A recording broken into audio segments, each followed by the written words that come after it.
ঘটনাটা হয়েছিল বলতে বাড়িতে ইলেকট্রিকের ল্যাম্প হয়তো খারাপ হয়ে গেছিল, মানে ল্যাম্পটা কেটে গেছিল। ল্যাম্পটা চেঞ্জ করতে গিয়ে আর ওই সুইচ অফ করেনি, বন্ধ না অবস্থায় ইলেকট্রিক ল্যাম্প লাগাতে গিয়ে শর্ট খেয়েছে, দিয়ে দুর্ঘটনা ঘটেছে। কখন হয়েছে ঘটনাটা? 3:30 4টে নাগাদ দুপুরের দিকে। কোথায় হয়েছে? কোথায় বাড়ির মধ্যে। কি করছিল?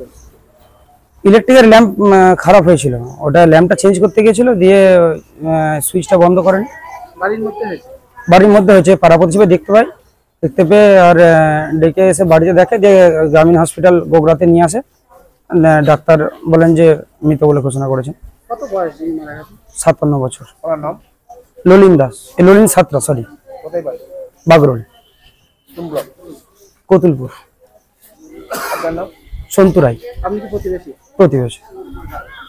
বলতে ওর বাড়িতে একটা ইলেকট্রিকের ল্যাম্প কোনো কারণে খারাপ হয়ে গেছিল, লাগাতে গিয়ে ইলেকট্রিকের সুইচ অফ না করার জন্য শর্ট খেয়ে গেছে এবং ওই বিকেল টাইমে হয়েছে। ওখানে ওই সময় বাড়ি থেকেও না থাকায় পাড়া প্রতিবেশী একজন দেখতে পায়, বাচ্চা ছেলে, পাশে গিয়ে খবর দেয় এবং সঙ্গে সঙ্গে হাসপাতালে আনা হয়।